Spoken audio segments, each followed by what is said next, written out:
A ver, ¿me escuchan, doctores, para tener retorno de ustedes? ¿Sí? Sí, doctor, sí se le escucha. Ya, gracias. Entonces, decía, doctores, de que vamos a continuar con este módulo de autocapacitación de IEPI, solamente para resaltar algunos puntos, ¿no? Entendemos, doctores, que la IEPI es una estrategia de intervención en salud pública, ¿no? Que se aplica en el primer nivel de atención, ¿de acuerdo? Ustedes hasta ahora, ¿no? En las asignaturas que vienen llevando de la currícula de nuestra facultad, ¿no? Han llevado los cursos en un hospital es nivel 3, ¿no? En el nivel 3 yo tengo médicos especialistas, ¿no? Tengo laboratorio, tengo rayos X, ¿no? Y tengo hospitalización. En cambio, el escenario de la YEPI es el escenario en el cual el médico, ¿no? Se encuentra realizando el SERUMS. Y el SERUM lo vamos a hacer en un primer nivel de atención, ¿no es cierto? Donde no hay hospitalización, donde no hay laboratorio, donde no hay rayos X, ¿no? Eh, Sin embargo, existe una población que requiere una atención de salud y esa atención de salud la vamos a dar nosotros como médicos, ¿no? Titulados y colegiados, ¿no? Eh, que vamos a estar un año en esa zona, ¿no es cierto? Y en la zona del país donde nos toque desarrollar el salón, lógicamente debe ser una zona alejada de la capital de un departamento, ¿no? Porque lógicamente en las zonas más alejadas del país, ¿no? El desarrollo del salón tiene como reconocimiento un puntaje que es el máximo, ¿no? De 10 puntos, ¿no? Porque hay que proyectarnos para después del ser un doctor, es que cada uno de ustedes va a escoger una especialidad, se va a presentar al examen de residentado médico, ¿no? Y en ese sentido, yo sí les puedo decir con conocimiento de causa, ¿no? De que en el tema del residentado médico, la oferta de vacantes no está a la par con la demanda de los colegas postulantes, ¿no? O sea, es mayor la demanda que la oferta. En ese sentido, entonces, lo que quiero transmitirles es de que para presentarse al residentado médico, ¿no? Las vacantes son cubiertas, ¿no? Entre los colegas, ¿no? Que tienen o el máximo de puntaje, que son 10 puntos por serums, ¿no? O 8 puntos, ¿no? Bueno, entonces eso como una proyección que ya deben tener. Ahora, decíamos, ¿no? Estamos en el primer nivel de atención. ¿Cuál es el objetivo de la IEPI, doctores? ¿No? Es disminuir la morbimortalidad, ¿no? En niños y niñas menores de 5 años, ¿no? Sabemos, porque tendríamos que preguntarnos, ¿de qué mueren los niños, doctores, en el Perú? Y eso, ustedes han recibido la información eh, desde la primera clase después de la sesión inaugural, ¿no? Cuando han visto la situación de salud infantil, ¿no? En esa clase seguramente les han explicado que la mortalidad infantil, ¿no? Está centrada en los niños menores de 5 años. Y en este grupo de niños menores, niños y niñas menores de 5 años, sobre todo en lo que es el primer mes de vida, que corresponde a la etapa neonatal. ¿De qué se mueren los niños? De prematuridad, porque no son atendidos por personal de salud, y un niño prematuro es un niño que nace antes de las 37 semanas y requiere, ¿no? Cuidados en un hospital y en una incubadora. ¿De qué más se muere el niño neonato? ¿No? De asfixia al nacer, porque no es atendido tampoco por personal de salud, ¿no? En ese sentido, entonces, quien está atendiendo ese parto, ¿no? Una partera, un partero no sabe lo que es el Apgar, y al no aplicar el Apgar, ¿no? Pronto ese niño nace con una asfixia al nacer, ¿no? Y como no sabe cómo actuar, o ese niño fallece en ese ratito, ¿no? Cuando está naciendo, porque no recibe maniobra de reanimación, o yo siempre he conversado con los grupos que he tenido a mi cargo en práctica, ¿no? Si hay una demora, y esta demora es más de 5 minutos en iniciar las maniobras de reanimación en un recién nacido, que nace con esta depresión respiratoria, con un puntaje de Apgar debajo de 7, entonces va a quedar una secuela neurológica por hipoxia, ¿no? Lo que ocurre es una encefalopatía hipóxico-isquémica, que luego se va a traducir en una enfermedad que se llama enfermedad de membrana hialina, ¿no? Y siempre pregunto, ¿no? ¿Qué niño o niña con enfermedad de membrana perdón, se llama parálisis cerebral, disculpen la confusión, se llama parálisis cerebral. Entonces yo pregunto, ¿qué niño o niña con parálisis cerebral camina, doctores? Ninguno. ¿Qué niño o niña con parálisis cerebral habla? Ninguno, doctores, ¿no? Son niños o niñas que de pronto tienen hipertonías, de pronto además esa secuela neurológica por hipoxia ha traído como consecuencia que tengan un síndrome convulsivo, ¿no? Entonces, no siempre, ¿no? Pero una parálisis cerebral, ¿no? Muchas veces es consecuencia de no haber realizado maniobras de reanimación oportunas y adecuadas, ¿no? Entonces, eso sería hacia la etapa neonatal. Pero después de que se mueren los niños o las niñas por problemas de neumonía, ¿no? Por problemas de diarrea que se complican con deshidratación, ¿no? Después, ¿qué otra enfermedad prevalente tienen los niños? ¿No? La fiebre, que es el tema que nos ha reunido el día de hoy, ¿no?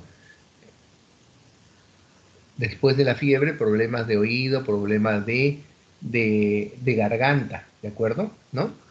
Y no vamos a dejar de lado también que dentro de las enfermedades prevalentes está el tema de la desnutrición, ¿ya? Entonces, muy bien, doctores. Nos encontramos en el primer nivel de atención, ¿no? Entonces, vamos a recibir a una mamá, ¿no? Que son las mamás las que generalmente llevan a los niños, aunque ahora, desde el punto de vista de desarrollo de nuestra sociedad, ahora a la consulta pediátrica también van los papás, ¿no? Antes era puras mamás, doctores, ¿no? Ahora ya participan los papás, porque definitivamente yo creo que todos entendemos, ¿no? O sabemos, más que entender, ¿no? Que un niño es de dos. El niño no es de la mamá, la niña no es de la mamá. Un niño o una niña es de un papá y de una mamá. Entonces ahora en la consulta externa a doctores muchas veces vienen el papá y la mamá.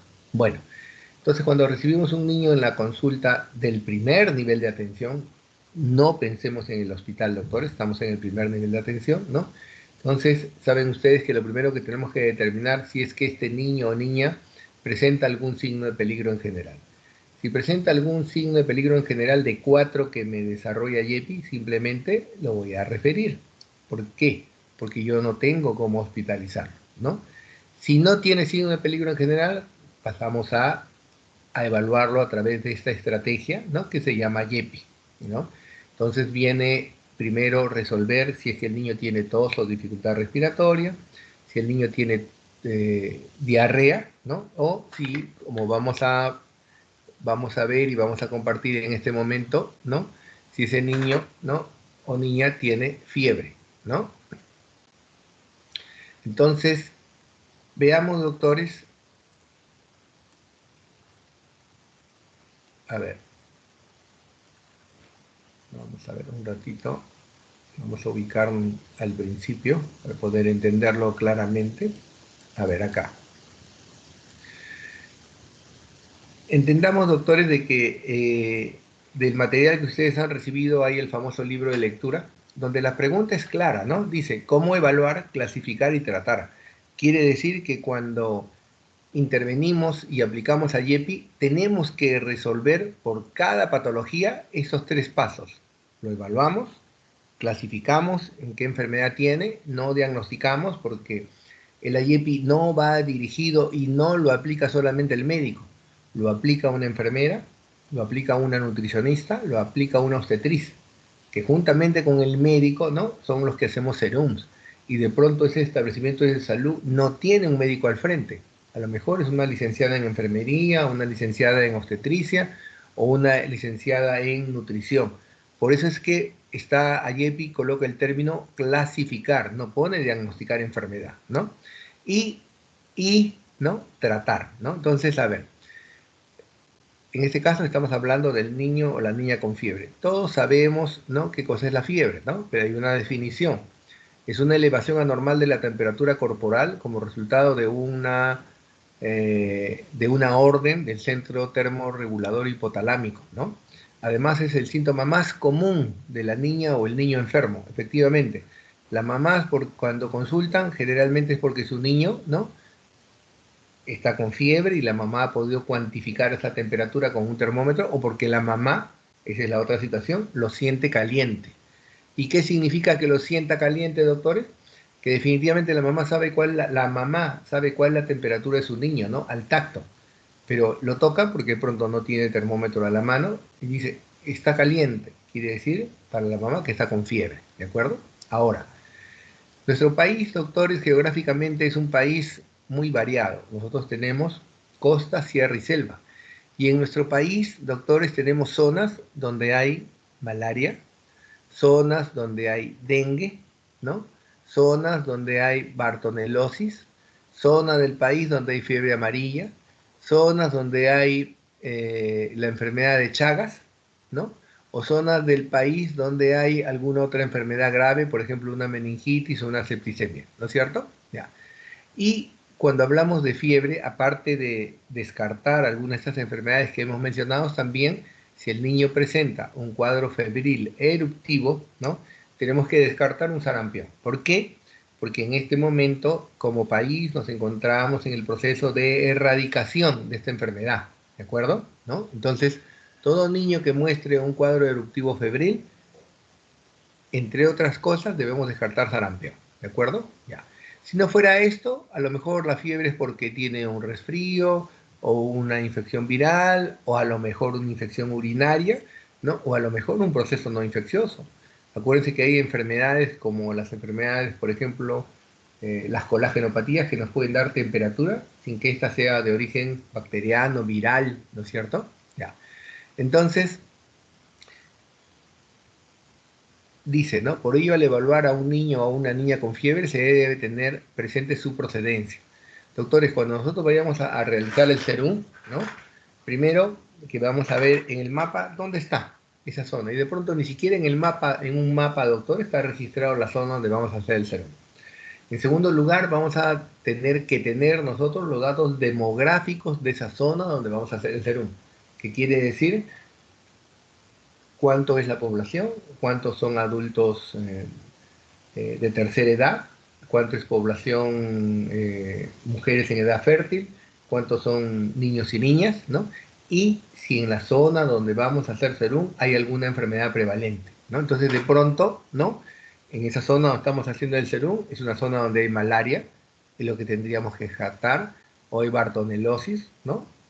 O la llamada enfermedad de Carrión, o hay dengue, ¿de acuerdo? ¿No? Entonces, eso es el criterio que se toma en el IEPI, ¿no? ¿Proviene de un área con riesgo de estas enfermedades o proviene de un área sin riesgo? ¿De acuerdo? Y esto lo tenemos graficado, ¿no? Vean ustedes, ¿no? Definitivamente la información es un poco antigua, estamos hablando del año 2006, ¿no? Pero miren, a ver, el dengue.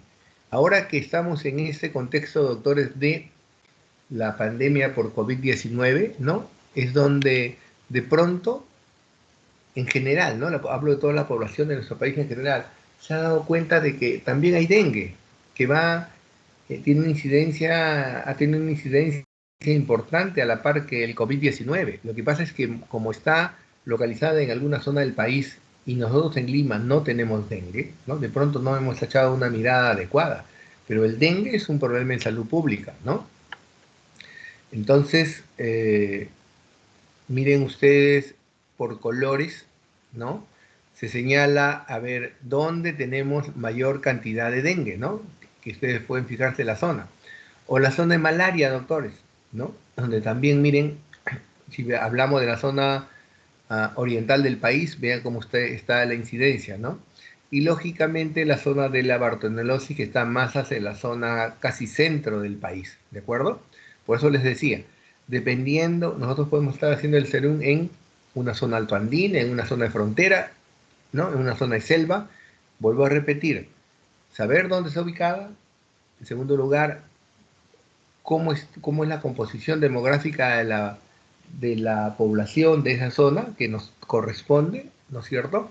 Y en tercer lugar, qué enfermedades prevalentes existen en esa zona, ¿ya? Muy bien. Después, lo que vamos a ver, ¿no? Ya el desarrollo de cada una de las enfermedades, ¿no? ¿Qué cosa es la malaria? Simplemente algunos datos, ¿no? Enfermedad transmisible, prevenible y curable, ¿no? Producida por un hemoparásito del género Plasmodium. Y acá tenemos 4 variedades, ¿no es cierto? El Plasmodium vivax, el Plasmodium falciparum y el Plasmodium ovale o el Plasmodium malaria, ¿no? Hay algo en común, que existe un transmisor, ¿no? Es la hembra infectante, el famoso mosquito anófeles, ¿no? Que también se le llama zancudo, ¿no?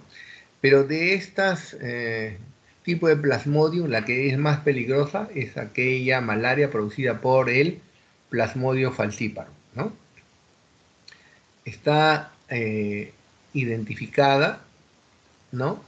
La zona del país donde es endémica, vean ustedes, ¿no? No es una sola zona, ¿no? Estamos hablando de Tumbes, Piura, La Libertad, Lambayeque, Cajamarca, que son zonas del norte del país. San Martín, Amazonas, Loreto, Ucayali, zona de selva.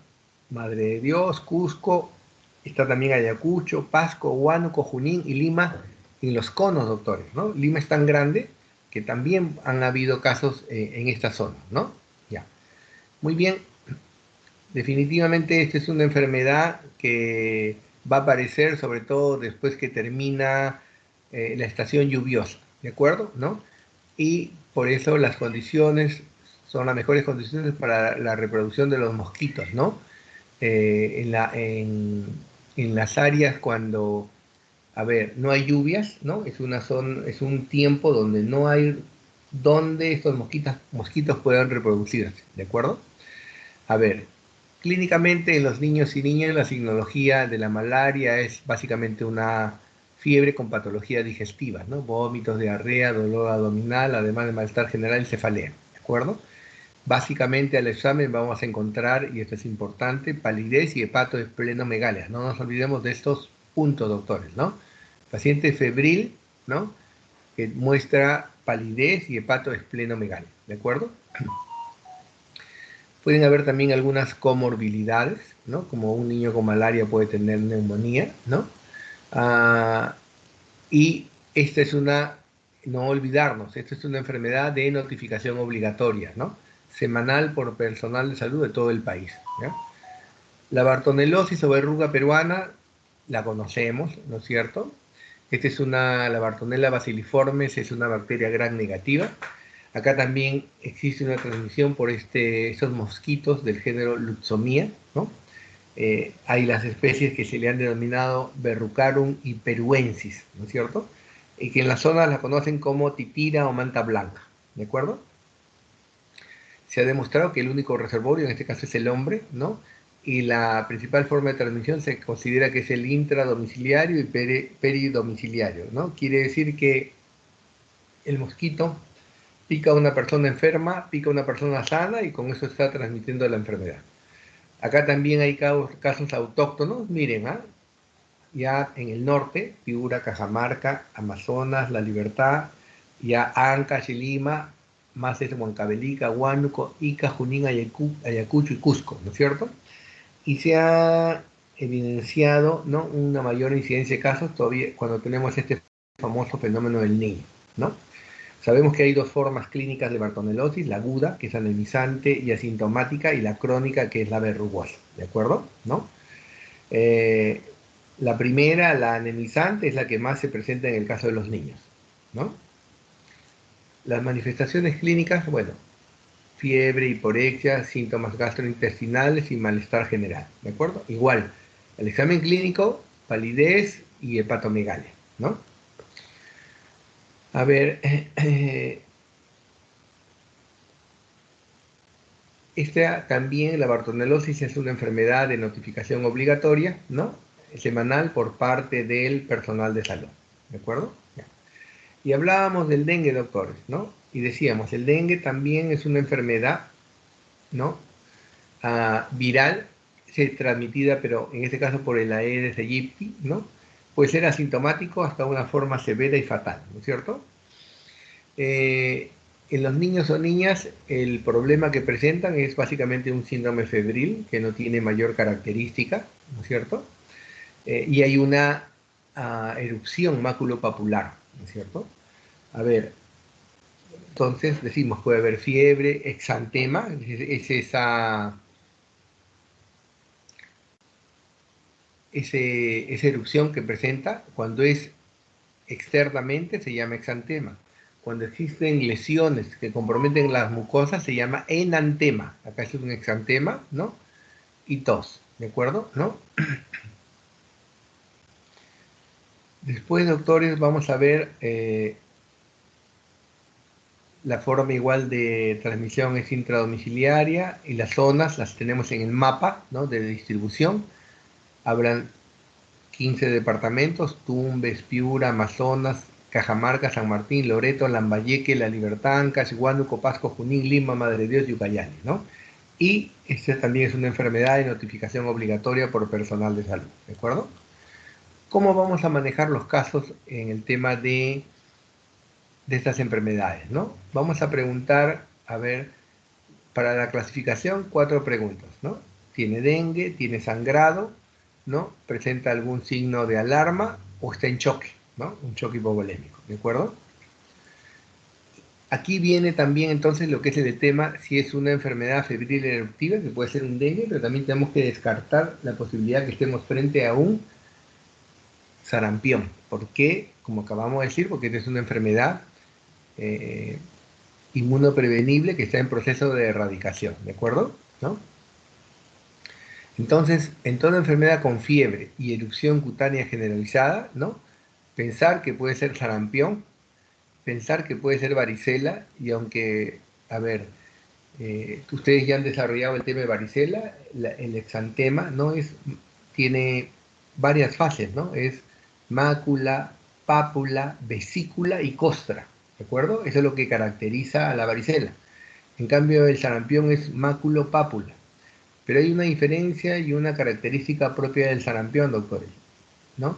El sarampión, a ver, entra por la cabeza y va al tronco y va saliendo, ¿no? Por eso hay una descripción clásica del niño que tiene sarampión que dice que es una erupción que entra en camiseta.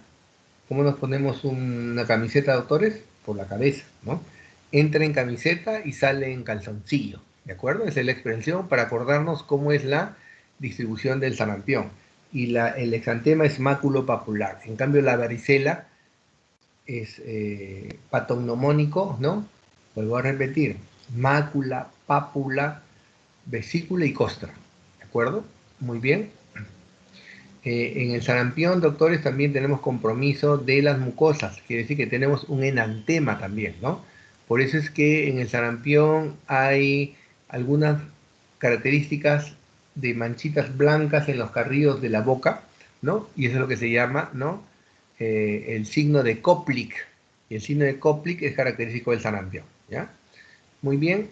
El sarampión es una enfermedad, doctores, que si bien es cierto ahora está en proceso de erradicación y que hemos logrado controlarla a través de la vacunación que ustedes conocen, todavía no está erradicada, ¿no?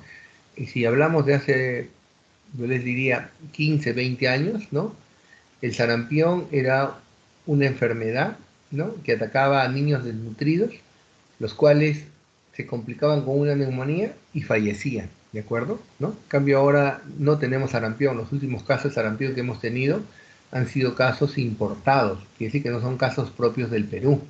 ¿Importados de dónde? Acuérdense que tenemos un tema de una migración, ¿no?, internacional, ¿no?, que ha sido masiva por parte de personas que vivían en Venezuela. Venezuela, desde el punto de vista de salud, no tiene control.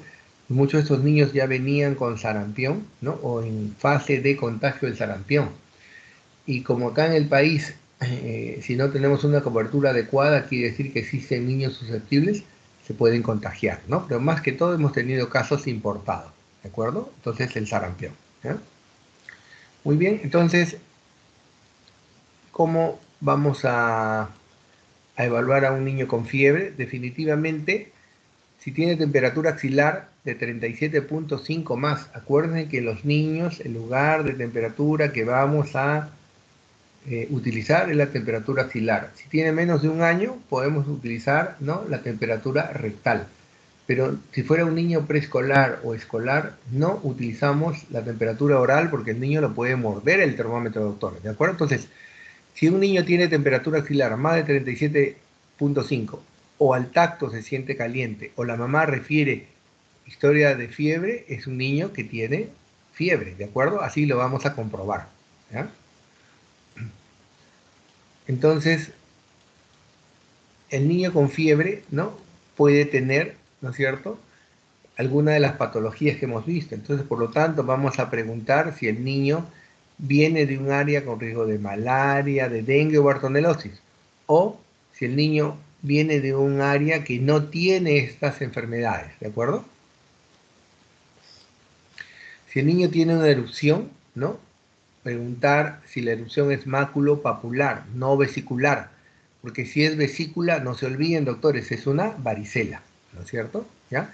Y algo también que no les he mencionado, característicamente al inicio del sarampión el niño tiene tos, moquito por la nariz, que se llama coriza, y característicamente, doctores, como hay compromiso de mucosas, tiene ojos enrojecidos, ¿ya?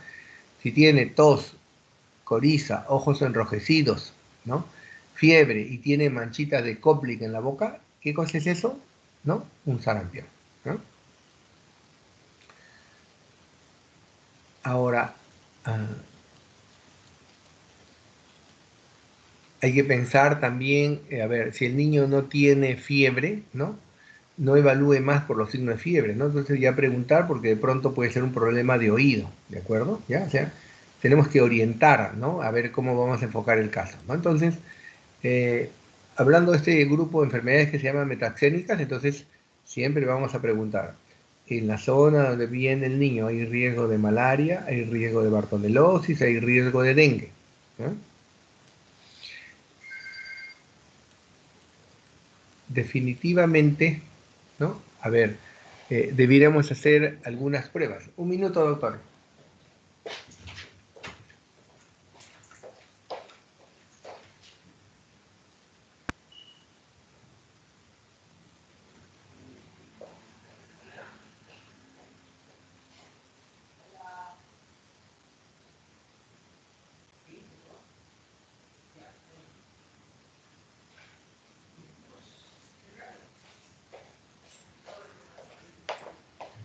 A ver, doctor, decíamos, ¿no? Debiéramos hacer algunas pruebas, ¿no? Y esta es la famosa prueba de gota gruesa. Pero definitivamente en el primer nivel de atención donde estamos no vamos a poder hacer gota gruesa porque no tenemos, ¿no?, laboratorio. Eso se hará en el segundo nivel de atención. Porque si bien nosotros estamos trabajando en el primer nivel de atención, doctores de salud, no estamos solos, pertenecemos a una red de salud, ¿de acuerdo? Quiere decir que hay un establecimiento de salud de mayor complejidad del mío, que es un establecimiento de salud del segundo nivel. Y por encima de este establecimiento hay no, de tercer nivel, que es un hospital, ¿no? Ahí es donde se da la gota gruesa, ¿de acuerdo? Pero por eso dicen áreas con riesgo de dengue debería practicarse también en lo que se llama la prueba del torniquete, ¿no? Y el tema de la gota gruesa, ¿no es cierto? Igual para malaria, ¿no? Y acá explican el tema de la prueba de torniquete o lazo, ¿no? Puede ayudar, ¿no? Y hay acá algunas definiciones. Siempre, doctores, tenemos que manejar el tema de las definiciones en medicina, ¿no es cierto? Entonces, ¿qué cosa es un caso febril? Toda persona que presenta o refiere fiebre, ¿no?, oral o axilar mayor de 37.5, ¿de acuerdo? ¿Ya? Caso confirmado de malaria es cuando, lógicamente, yo he podido aislar, pero no va a ser en el primer nivel, ¿no?, el tipo de un plasmodium y el tipo de plasmodium que tiene, ¿no? Caso probable cuando solamente tiene la clínica, ¿no? Caso de malaria grave, ¿no? Es definitivamente, hemos dicho, cuando el plasmodium es el plasmodium falciparum. El colateral ¿qué significa colateral en definición operacional? Son los contactos, ¿de acuerdo? ¿Ya? Causa autóctono de malaria es la que se produce dentro del país, ¿no? Y que hemos descartado la procedencia extranjera del paciente, ¿no? En cambio, caso importado es cuando viene, ¿no es cierto?, de una zona, es un paciente que viene, ¿no?, de una zona fuera del país, ¿no? Lo mismo en el caso de bartonelosis, cuando es bartonella probable, caso confirmado, cuando vamos a aislar la bartonella basiliformes, ¿no? O caso de bartonelosis aguda, grave, complicada. El mismo tema de definición operacional, fiebre por probable dengue, fiebre por dengue con manifestaciones hemorrágicas, que es grave, probable dengue hemorrágico y dengue confirmado, ¿no es cierto? Y acá tenemos algunas características del dengue hemorrágico como una hemorragia subconjuntival, ¿de acuerdo? Y aquí está graficado una niñita lactante que tiene petequias, equimosis y hepatoesplenomegalia, ¿no? Muy bien, ¿hace cuánto tiempo vamos a preguntar siempre, ¿no es cierto? Y vamos a poner una temporalidad, ¿no? Si esto ha ocurrido en los últimos 15 días, ¿no? Algo que es importante, ¿no? Y está dentro de la evaluación, ¿no es cierto? Es determinar si hay rigidez de nuca. Porque si hay rigidez de nuca, definitivamente que, a ver, un niño febril, irritable y con rigidez de nuca, el diagnóstico ustedes ya lo tienen, ¿no es cierto, doctores? ¿No? Si yo les pregunto, ¿qué me van a decir ustedes? Doctor, hay que descartar una meningitis, ¿de acuerdo? ¿No? Que la consideraríamos como una, en la clasificación de IEPI, como una enfermedad febril grave, no como no meningitis, ¿de acuerdo? ¿No? Y ahí, lógicamente, determinar si hay un signo de enfermedad febril eruptiva, ¿no? Por el tipo de erupción, ¿no? Aquí en la foto lo que se ve es una erupción de tipo macular, ¿no? En lo que sería, a ver, en la espalda de ese paciente, ¿no? Que es un niño, ¿de acuerdo? ¿No? En cambio, vean cómo es la erupción del dengue, ¿no? Es maculopapular, pero centrífuga, ¿no? ¿Qué cosa dice, qué significa centrífuga? Hacia afuera, ¿no es cierto? Del centro para afuera.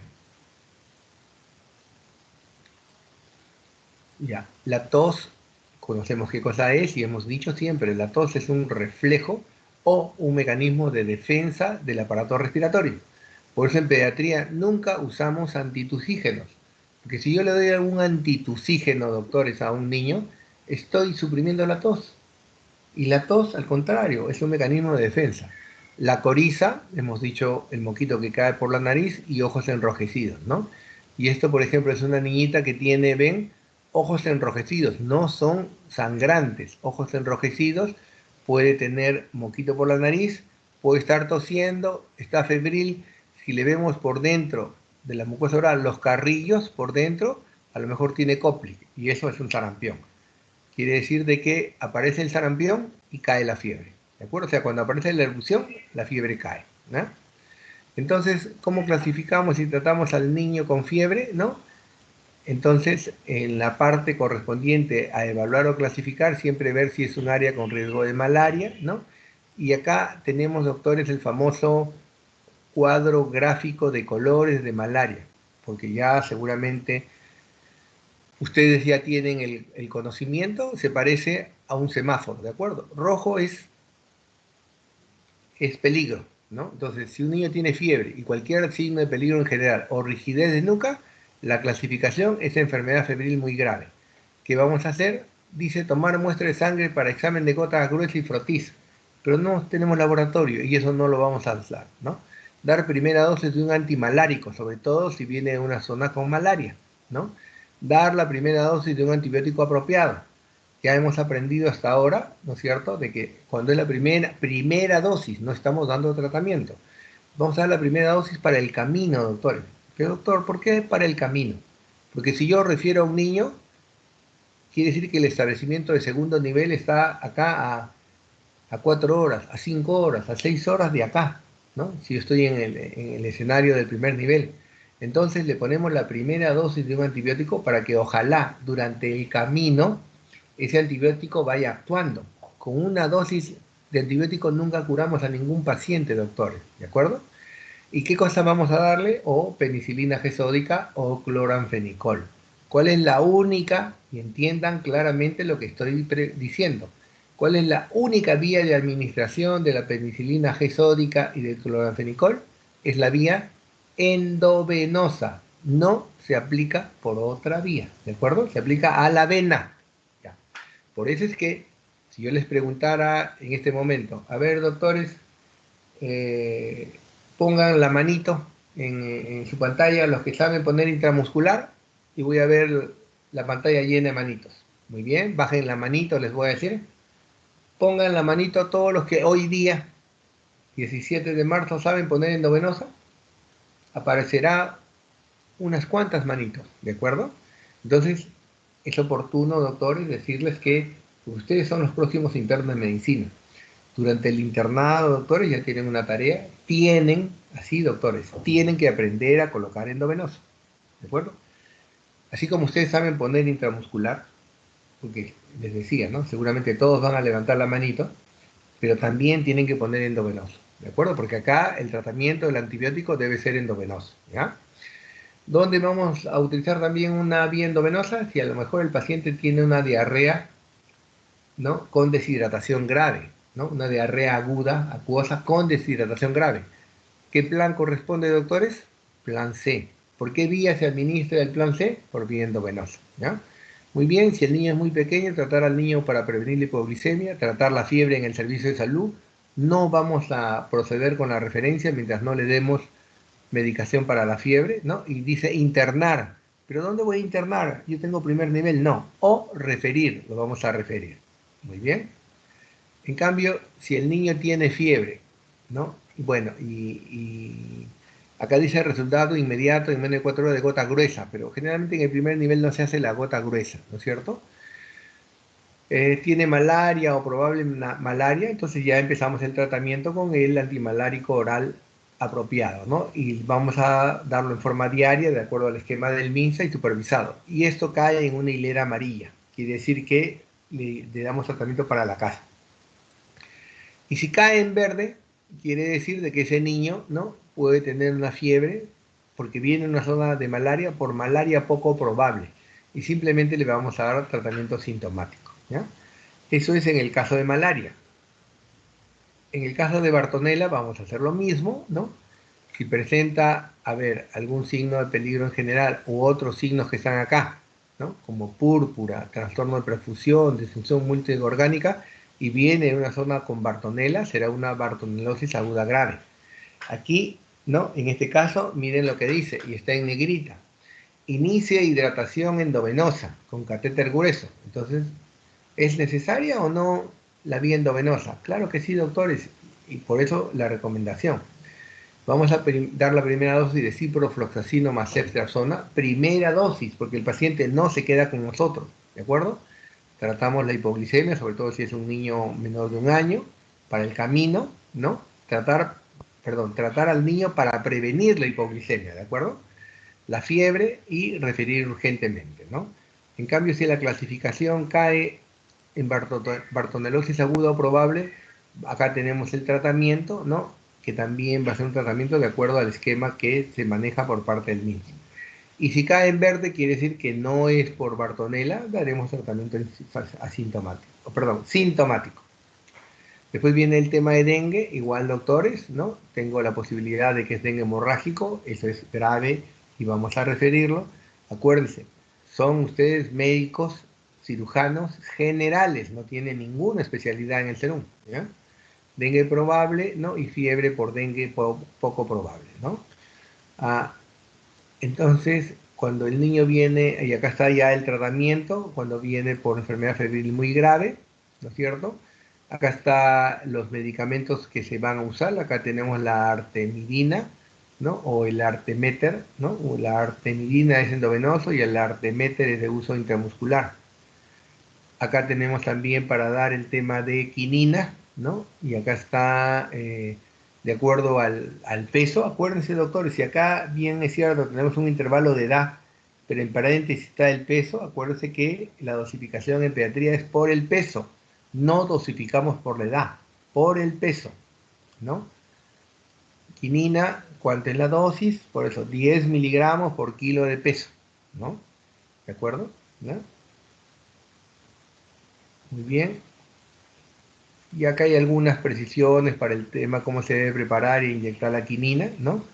Acá está el tema de un antibiótico apropiado, cloranfenicol o penicilina G sódica. Ya ustedes saben que el frasquito tiene 1 gramo, ¿no? De polvo. Le agrego 4.5 ml de agua destilada, agua estéril, y con eso tengo, una vez que lo diluyo, tengo 5 cc. Cada cc, ¿no? Cada mililitro tiene 200 miligramos, porque en el frasco de 5 ml tengo 1000 miligramos, o lo que es lo mismo, 1 gramo. Y la dosis del cloranfenicol endovenoso es 20 miligramos por kilo de peso. La penicilina G-sódica también viene en un frasquito en polvo que tiene 1.000.000 de unidades internacionales, o que es lo que más usamos, ¿no? O se puede pensar también decir 600 miligramos. Entonces, al frasquito de polvo le aplicamos del antibiótico 3.6 ml de agua estéril, diluimos y obtenemos 4 ml, de tal manera que cada ml tiene 250.000, porque todo el frasquito diluido de esta manera tiene 1.000.000. ¿Y cuánto es la dosis de la penicilina G-sódica? 50.000 unidades por kilo de peso. ¿Por qué vía es? Endovenosa. ¿Cuántas veces vamos a ponerle? Una sola vez, porque es para el camino. ¿Ya? Muy bien. El paracetamol, ¿no? A ver, ya hemos conversado cuando hicimos el tema de vacunaciones.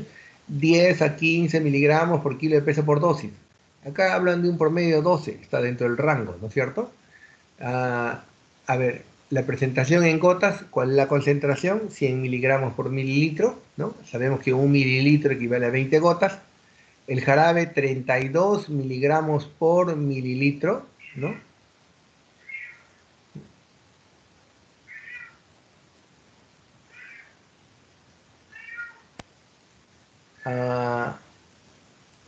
Una forma, doctores, también de bajar en pediatría la temperatura de los niños es utilizar medios físicos, es decir, colocarles pañitos de agua tibia. No estamos hablando en ningún lado de agua helada.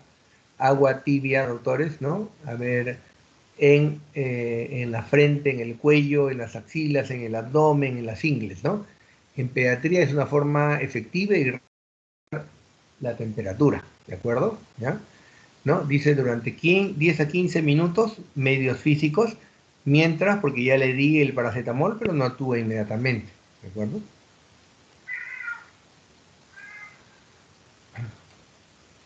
Ya acá viene ya el tratamiento de acuerdo al esquema del MINSA, en el caso, por ejemplo, de falciparum, ¿no? Dice área masónica, artesunato o mefloquina, y acá está el tratamiento, ¿de acuerdo? En cuanto a la dosis y los días, ¿no? Qué cosa darle en la mañana, qué cosa darle en la tarde y qué cosa darle en la noche, ¿no? Pero es un tratamiento ya supervisado, ¿no? En bartonelosis, ¿no? Básicamente una vía endovenosa, y vamos a empezar con ciprofloxacino. ¿Cuál es la dosis del ciprofloxacino? 10 a 15 miligramos, doctores, por kilo de peso cada 12 horas. Claramente dice vía endovenosa, ¿no? Más cipro, ¿no? Más ceftriaxona, 70 miligramos por kilo de peso por día. El tratamiento acá de la bartonelosis aguda grave, ¿no? Cómo tratar a un niño con probable malaria, ¿no?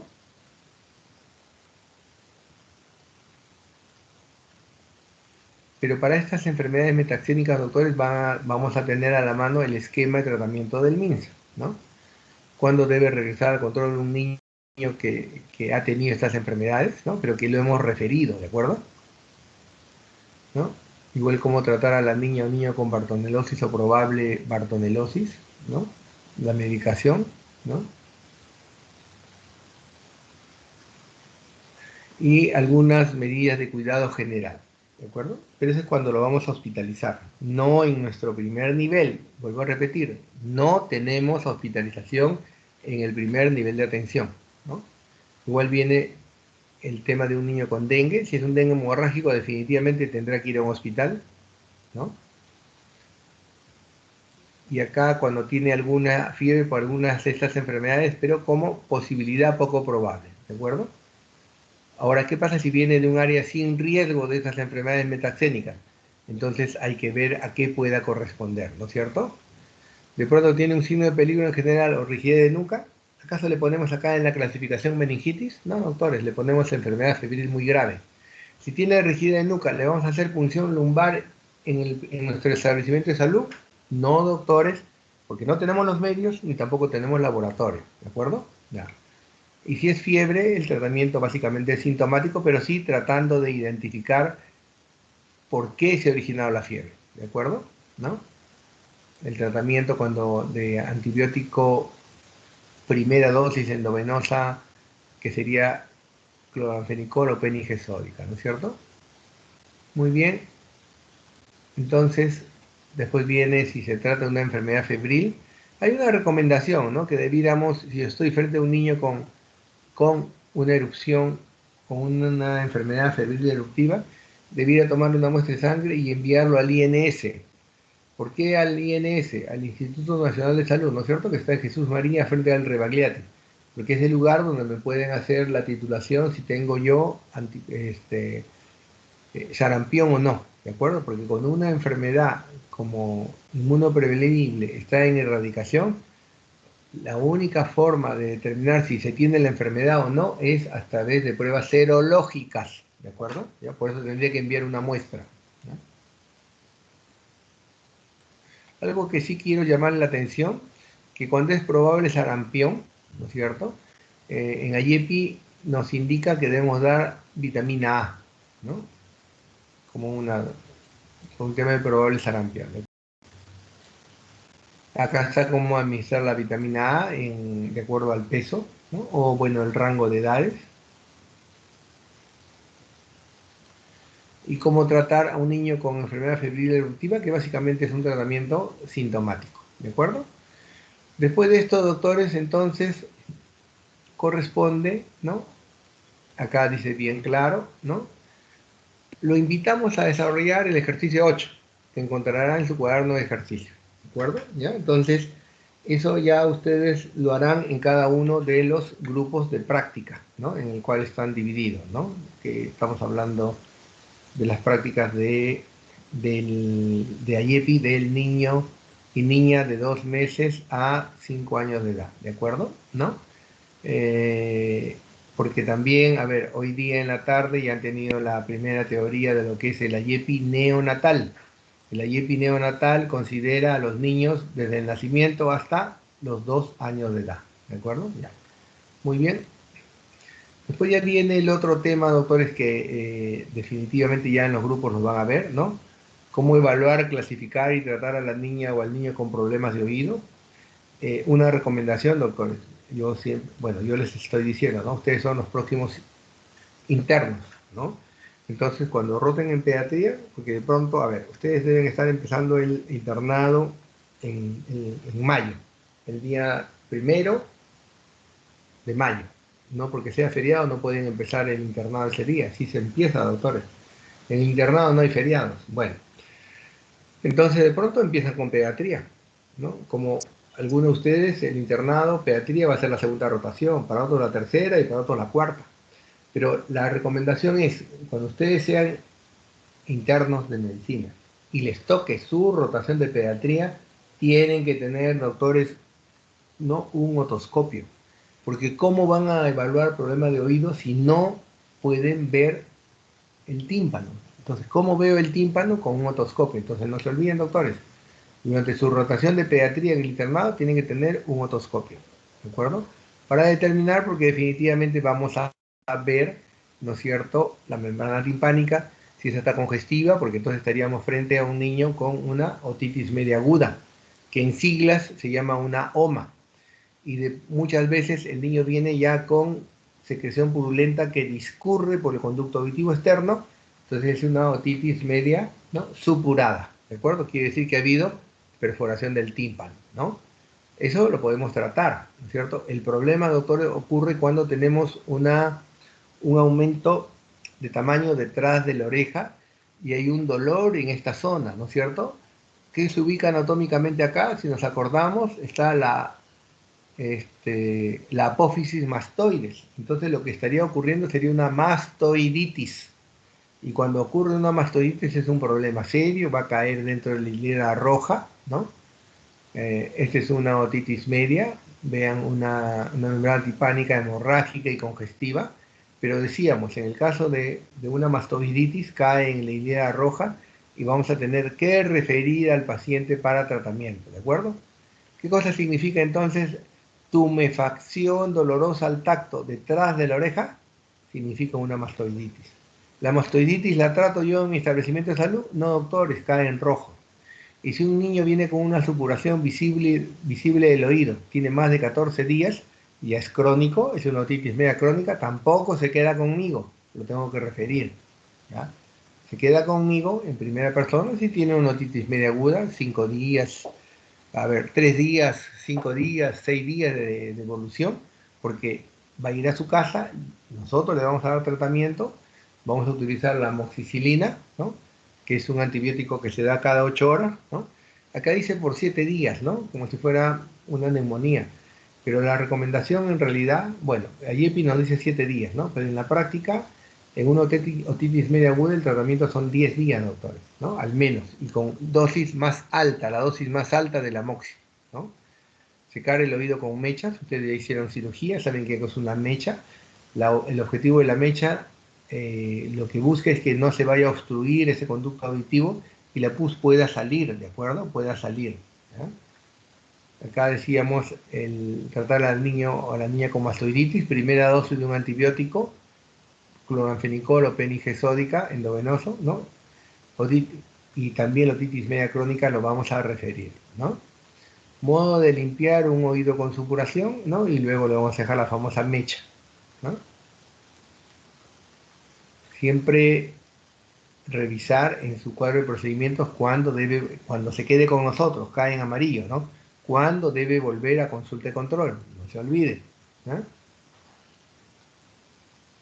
Y está el problema que también es común en pediatría, ¿no? El problema en garganta, ¿no? El problema en garganta puede ser un problema viral, puede ser un problema bacteriano, ¿no? Hay que determinarlo, por eso acá tenemos, pero básicamente vean, el problema de garganta cae en amarillo o verde, quiere decir que el tratamiento que reciba lo va a tener que la mamá administrar en casa, ¿no es cierto? Si es una faringoamigdalitis aguda supurada, pensar en el estreptococo beta hemolítico, y acá vamos a utilizar un tipo de penicilina. Esta se llama penicilina benzatínica. Acordémonos, doctores de farmacología. ¿Qué cosa es la penicilina benzatínica? Una penicilina de depósito. En este caso se pone una inyección intramuscular y eso dura en promedio 15 días mientras va actuando, ¿no?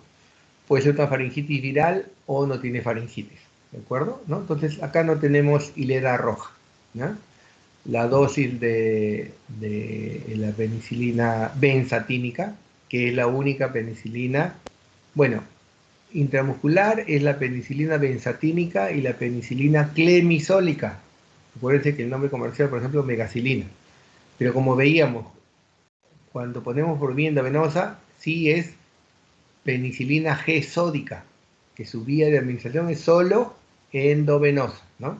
Y luego con su grupo de doctores, una vez que avancen estas lecturas, ya tienen para resolver el ejercicio 9 y 10. Entonces, de lo que hemos presentado ahora, ¿no? Tienen para resolver en grupo, ¿no es cierto? El ejercicio 8, el ejercicio 9, ¿no? Y el ejercicio 10. Muy bien, doctores. ¿Alguna pregunta o algún comentario? Con todo gusto, los escucho.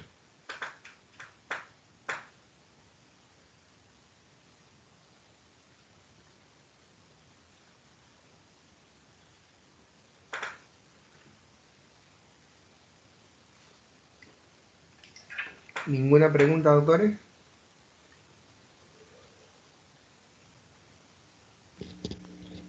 Doctor, Sí, adelante, doctor Aquino, dígame.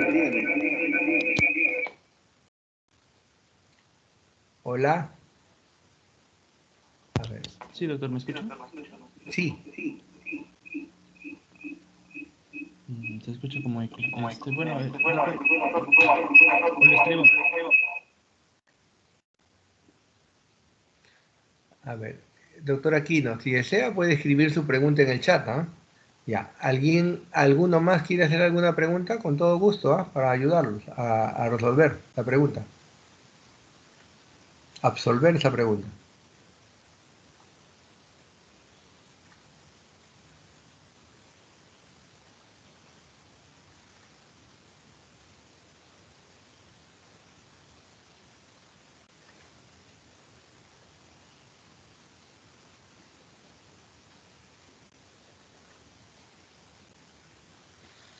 Muy bien. A ver, doctor Aquino. Ya voy a leer su pregunta, doctor. A ver, vamos a ver.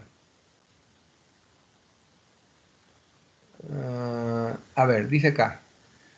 Perfecto, doctor. Me parece una pregunta muy válida, ¿no? Yo he insistido durante toda esa tarde que la penicilina G sódica y el cloranfenicol, su única vía de aplicación es endovenoso, ¿de acuerdo? No tienen otra vía. Farmacológicamente está demostrado. Pero yo le pregunto, doctor Aquino, hoy día usted está haciendo su serum y tiene un niño cuya clasificación cayó en hilera roja. Entonces, y usted hoy día no sabe poner endovenosa y tiene que ponerle una dosis, ¿de acuerdo? ¿Qué haría, doctor? Como medida heroica, como medida salvadora, ¿qué podría hacer? ¿Por dónde se lo pondría? Porque usted no sabe poner endovenosa hoy día, ¿de acuerdo? ¿O sí? Creo que no, ¿no es cierto? Vamos a ponernos que usted no sabe, de pronto sí, ¿ah? Pero yo voy a ponerme en el escenario que, doctor Aquino, usted no sabe poner hoy día endovenoso.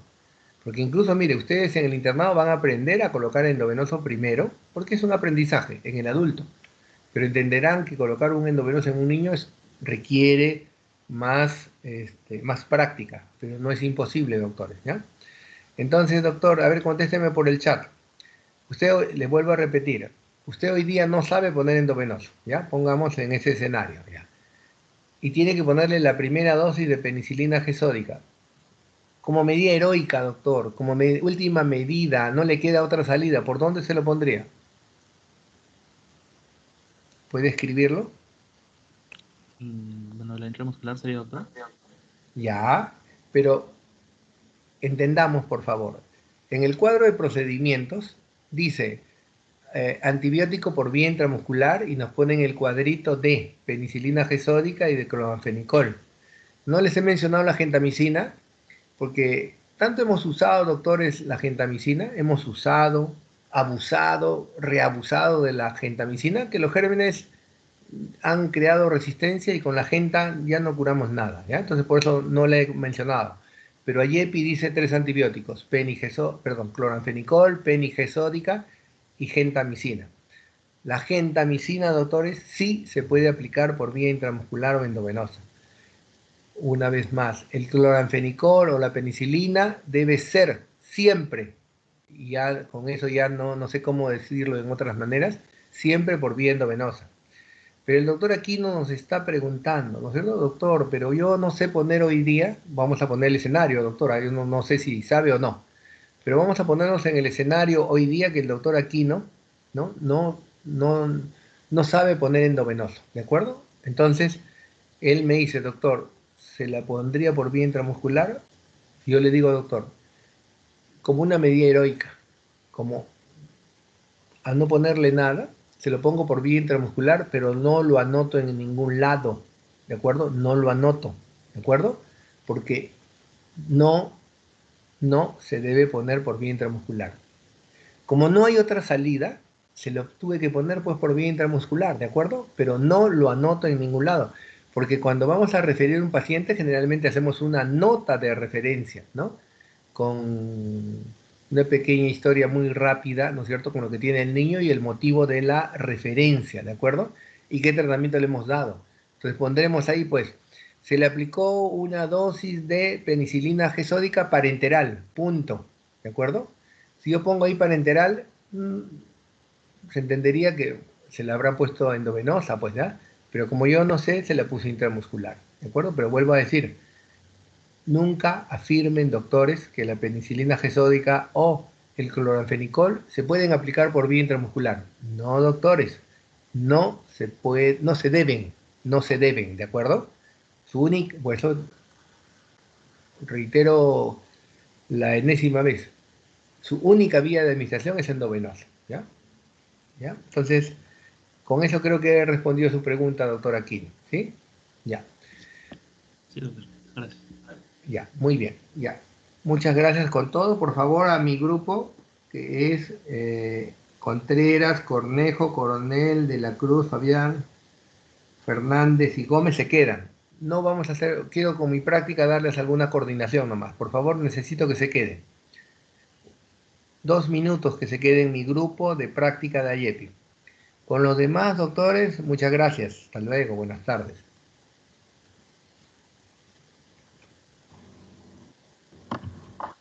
Gracias, doctor. Hasta luego. Hasta luego, doctor.